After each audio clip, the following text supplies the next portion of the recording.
moyen du parc immobilier de la copropriété tourne autour de 29 ans au Québec. Et il risquait de mal vieillir. Il ne faut pas que la copropriété soit vue un jour comme un nid à problème. Voilà pourquoi la pièce maîtresse de la loi va obliger les copropriétés à mener une étude de fonds de prévoyance. Ça va permettre d'avoir l'argent nécessaire pour payer les réparations majeures quand elles seront dues. Il faudra toutefois attendre les règlements afin de connaître la date limite pour réaliser l'étude.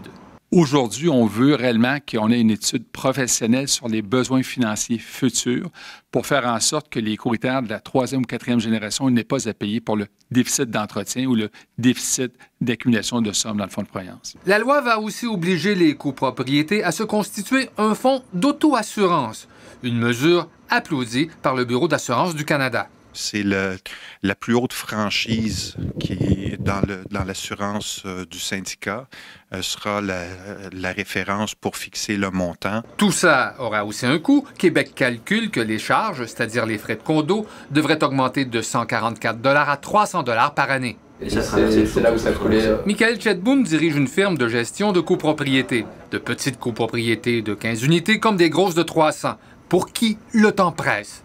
Il va falloir que dès à présent, justement c'est pour ça que le législateur laisse 2-3 ans, pour que les syndicats prennent le taureau par les cornes et disent « OK, il nous faut un plan pour pouvoir arriver et s'arrimer pour que dans 3 ans, ça ne soit pas une catastrophe. » Pour les négligents toutefois, ça risque de faire mal.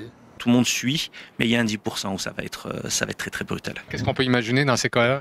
Ça va être des cotisations spéciales. Des propriétaires qui vont laisser leurs clés parce qu'ils n'auront pas pour payer. La loi va demander aussi plus de transparence de la part des administrateurs pour qu'ils communiquent mieux leurs décisions aux copropriétaires. Elle sera aussi beaucoup plus contraignante envers les constructeurs qui ne pourront plus sous-estimer les charges qui viennent avec un appartement vendu sous peine de sanctions. Richard Olivier, TVA Nouvelles, Montréal.